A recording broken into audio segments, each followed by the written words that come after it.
남자가 만난다. 그리고 여성을 수용한다. 실험실에서 다양한 동물을 관찰한 이후에 연구자들은 암컷에 대해서 다시 생각하기 시작했고, 발전기의 성역이 어느 정도의 범위에서 암컷의 행동과 생식 과정을 제어하는지 의문을 품었다.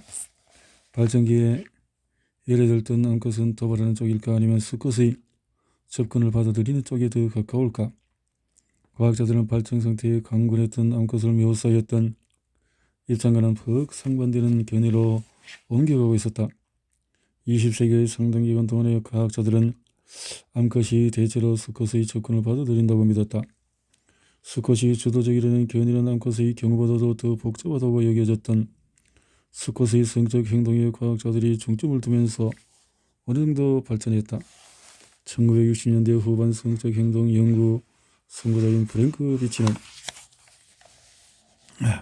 정확히 그 점을 일으키는 것으로 보이는 연구를 수행했다. 수컷 비글 종계를 연구하며 거세한 지 한참 뒤에도 여전히 암컷과 교미에 성공한다는 사실을 관찰했다. 실험견들이 새끼들이 아비가 되기에 거세 상태로 불가능한 때문이 아니라 개의 입장에서 볼 때 성관계 후에 침대에서 피우는 담배 한 겹이 해당하는 뭔가 흡족한 수준에 도달했기 때문이었다. 개들의 성공적인 짝짓기의 징후는 교미 잠금이라 부르는 자세다. 엉덩이와 엉덩이를 맞대서 습계의 음경으로 서로 연결되면 정액이 암캐에게 완벽하게 이동하도록 암수를 고정시키는 기능을 한다. 교미 과정이 끝날 때까지 수컷은 말 그대로 암컷에게 잠겨 있다. 거세된 비글은 여전히 이 행동이 가능하다.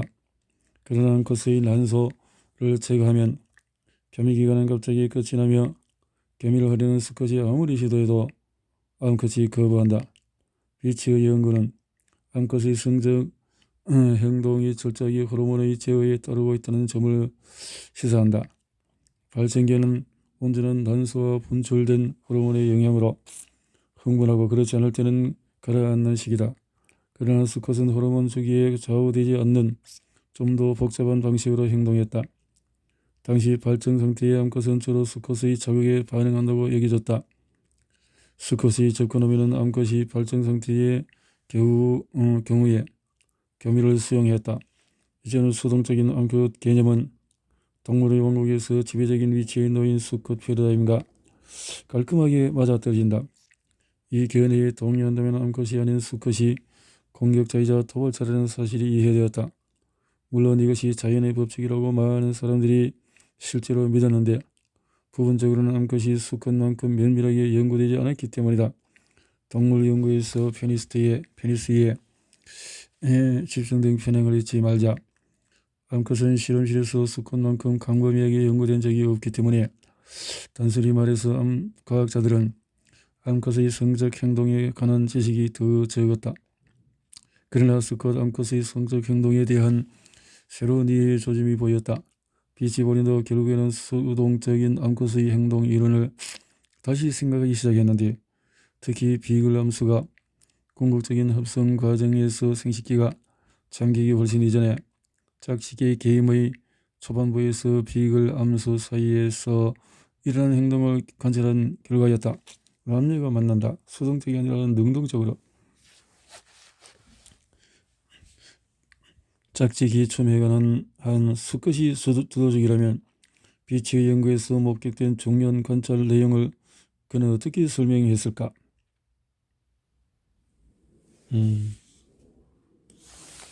수컷이 비글이 기둥에 묶여 있어서 짝짓기를 열명하는 것을 쫓아올 수 없는 경우에 암컷은 감심을 고 다른 수컷을 찾아 나섰다. 뭐야? 넌 날 따라오지 않겠다는 거야? 좋아. 그렇다면 넌 잊어주마. 동물의 교미에서 이것은 좀 더 보편적인 원칙일지 모른다고 비치는 생각했다. 암컷은 그냥 내성을 떨며 수컷을 성가시게 구는 게 아니었다. 그것은 수컷을 찾는 진정한 시험이었다. 네가 나를 잡을 수 있는지.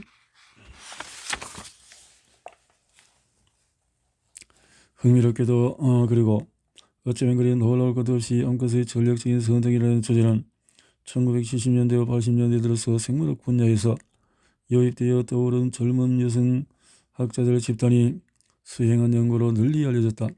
심리학자 마사 맥클린턱은 1914년 박사 논문에서 우리가 번식과 생리학에 관해서 알고 있는 지식은 상당수의 실험에서 우리가 가진지를 기반으로 한다는 사실에도 불구하고 야생 상태의 지에 대해서는 거의 아는 것이 없음을 지적했다.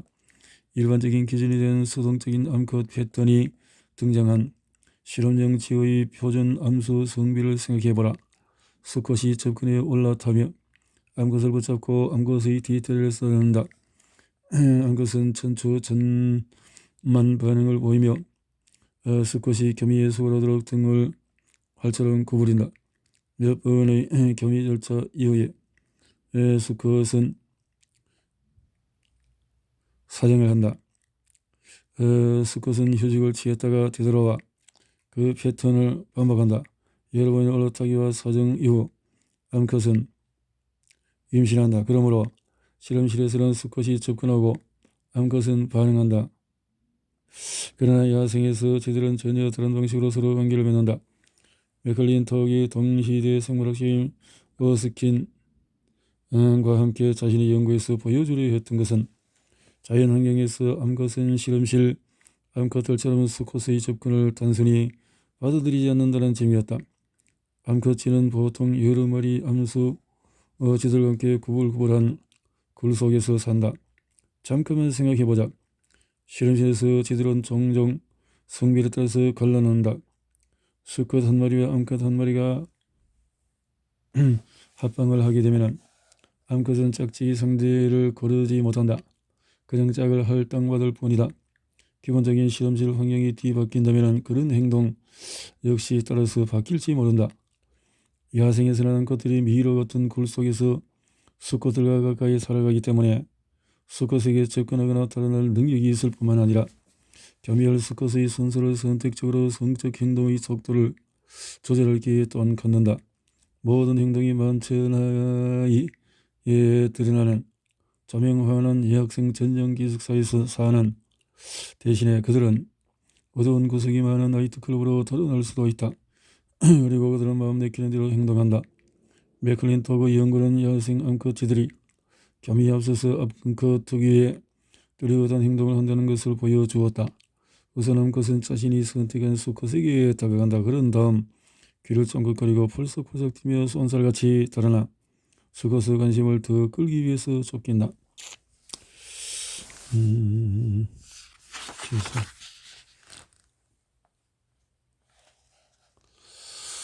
그래서 이처럼 암컷의 전략적인 선택이라는 동일한 양상은 발정이 암컷이 우세한 수컷을 선호하고 찾아낸다는 것을 보여주는 좀 더 최근 연구에도 반복된다.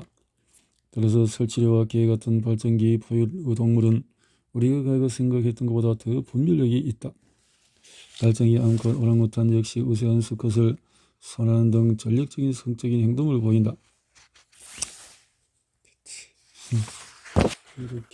그렇겠지. 우리는 어떨까? 인간의 발정 상태를 탐구하면 20세기 초 생리학자들은 인간에게도 발정 상태가 존재한다고 축적했다. 여전히 20세기 중반의 과학자들에게 인간에게도 발정기 같은 상태가 존재한다는 것이 합리적으로 보였다. 과학자들은 지효 호르몬을 제거하거나 대체해서 그 영향을 관찰할 수 있었다. 예를 들어서 에스트로겐류의 호르몬 가운데 하나인 에스트라디올은 배란 바로 직전에 취존한다. 쥐를 대상으로 한 실험에서 에스트라디올은 암컷의 성적 반응의 주요 역할을 담당했다. 이 호르몬을 제거하면 겸이와 번식에 필수적인 아주 중요한 천추 전만 반응이 사라지며 다시 주입하면 신체의 반응과 그에 수반되는 성적인 행동도 되돌아온다. 그러한 논리를 바탕으로 외견상 간단해 보이는 예측은 이러하다. 여성들은 임신 가능한 최고조일 때 더 자주 성관계를 할 것이고 에스트라디올의 수치가 높으면 임신 가능성은 최상이다. 주기성 가임 단계는 배란일과 정자가 생식기관에서 배란이 일어나기를 기다리며 생존할 수 있는 그 이전 며칠을 포함한다. 1960년대 말 연구자들은 주기에 따른 여성의 성관계와 오르가즘 시기를 처음으로 체계적으로 연구하면서 그런 예측 실험을 시작했다. 셋째, 저기에 따른 여성들의 성관계와 오래가진 패턴은 차이 폭이 커서 이런 종류로서는 최초의 연구에서 확실한 결론을 도출하기가 어려웠다. 추후 연구에서 또다시 여성들이 가임기 동안에 더 자주 섹스를 한다는 것이 드러났다. 어떤 경우는 횟수 증가가 여성이 먼저 시작한 섹스에만 해당되었다. 한 연구에서는 가임기 동안에 여성이 먼저 시작하는 성적 활동이 줄었으나 여성의 자기 성의 활동, 행동은 증가했다.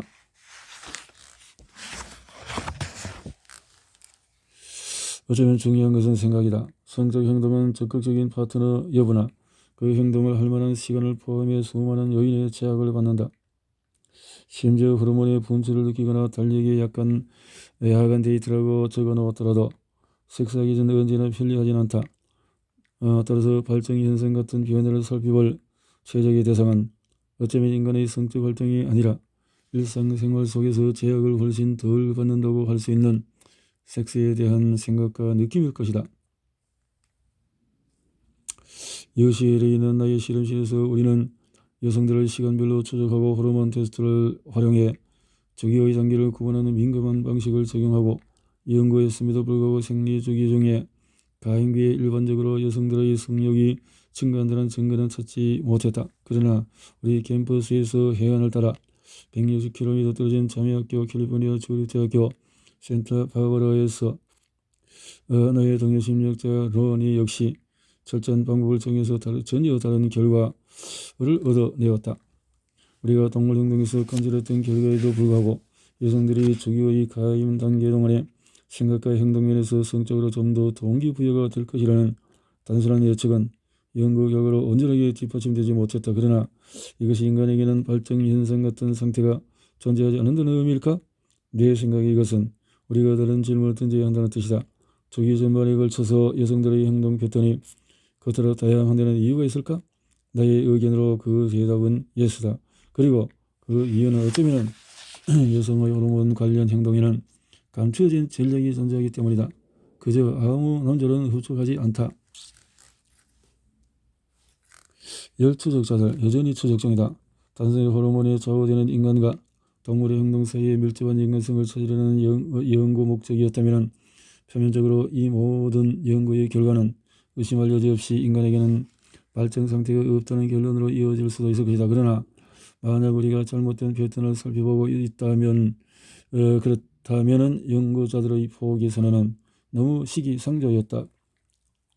1970년 초 과학자들은 여성들도 가임기의 첫 바퀴 안을 달리는 쥐에 해당하는 행동을 한다는 것을 보여주었다.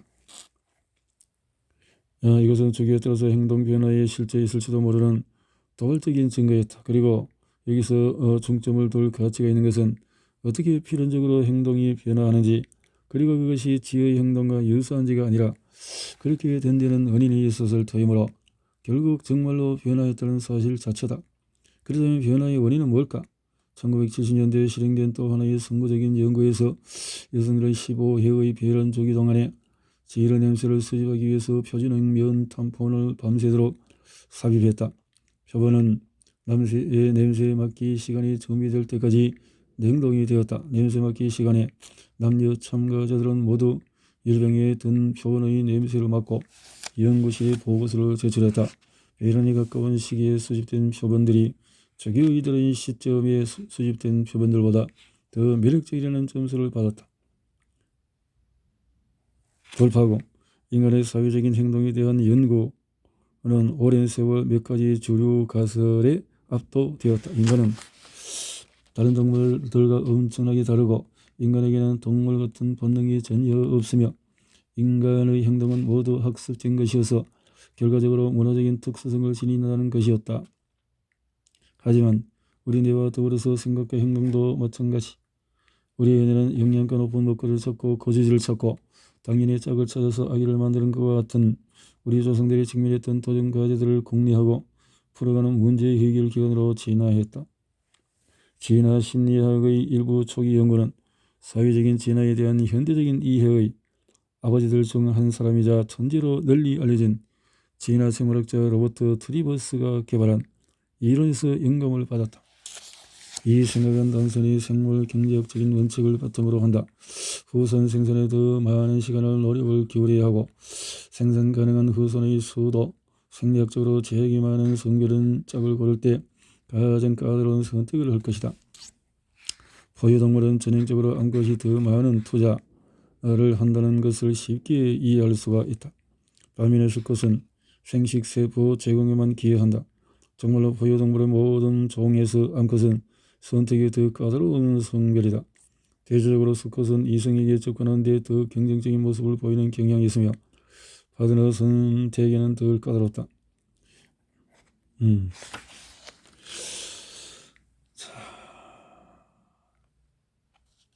그래서 우리 요구 사항에서 이 일을 인간에게 적용하는 것은 논란의 여지가 아주 많은데 부분적으로 인간 행동 연구를 주도해온 기준 가설에 위배되기 때문이다. 실제로 이러한 생각을 뒷받침하는 데이터는 그 양이 어마어마하다. 약간 덜 유명하기는 하지만 수십 년 전 일련의 연구가 플로리다 주립대학교에서 이루어졌다. 공모자들, 캠퍼스를 다니면서 당신이 눈에 띄었어요. 제 눈에는 당신이 매력적이에요. 그런 다음에 그들은 세 가지 요구사항을 물어보았다. 오늘 밤에 저랑 데이트할래요? 오늘 밤 우리 집에 갈래요? 오늘 밤 저를 잘래요? 결과는 충격적이었다. 남성들의 4분의 3이 동침에 동의한 반면에 여성들은 단 한 명도 동의하지 않았다. 여성들이 공모자의 집으로 가는데 동의할 가능성은 다소 늘어난 반면에 대부분의 남성은 자기 집에 가자는 요구를 받아들였다. 데이트에 동의한 사람들의 성비는 50대 50이었다. 그러므로 여성들이 공모자들의 관심이 없는 것은 아니었다. 그들은 단지 이전에 만난 적이 없는 남자와 섹스를 할 용의가 없을 뿐이었다. 남자들의 경우는 그렇지 않았다.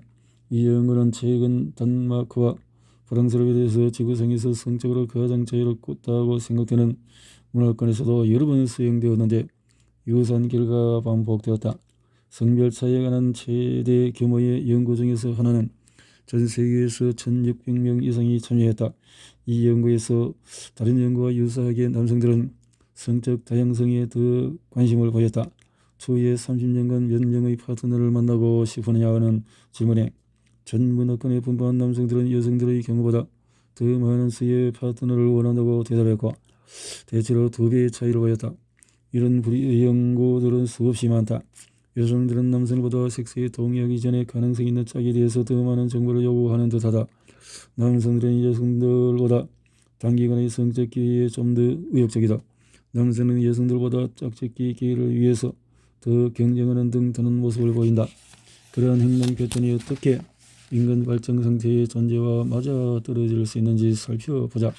양육 투자 이론은 여성이 섹스 파트너를 선택할 때 아주 까다로울 것이라고 예측했다. 따라서 발전 상태의 여성은 때가 되었기 때문에 대체로 섹스에 대한 관심이 더 많아질 것이라는 생각은 문제가 있다. 여성이 가임기이고 임신 가능성이 최고조일 때 그저 아무 남자나 쫓아다니거나 받아들인다는 것은 처음처럼 앞뒤가 맞지 않는다. 사실 여성이 이제부터 많은 수고를 앞두고 있으며 파트너를 신중하게 고를 필요가 있다. 그러므로 우리가 예측하건대 자신을 얻는다는 힘든 일에 기여할 수 있는 남성들이야말로 여성이 추구하는 상대일 것이다. 이처럼 여성들이 짝을 잡고 발견하는 임무적일 때 기대하는 것은 무엇일까? 한 가지 가능성은 양질의 유전자, 예를 들어서 건강 상태가 양호하거나 후손을 매력적으로 만들 수 있는 능력이 있어서 남성들 스스로 양질의 짝으로서 경쟁 능력을 갖추도록 하는 유전자를 소유하고 있다는 특징을 나타내는 남성들을 찾도록 여성들이 진화해 왔다는 점이다. 그런 저질 가운데 하나는 좌우 대칭이다. 이는 인체를 발달시키는 유전적인 청사진이 거의 결함 없이 실행되었음을 나타내며 그 자체로 유전적인 돌연변이가 없다는 점과 평범한 인체의 발달에서 탈선해 몸 이곳저곳 고장이 나는 자연의 불확실성을 견뎌내는 능력을 가리킨다. 그러므로 우리가 냄새나는 티셔츠 연구의 근거에 도달했던 것이다.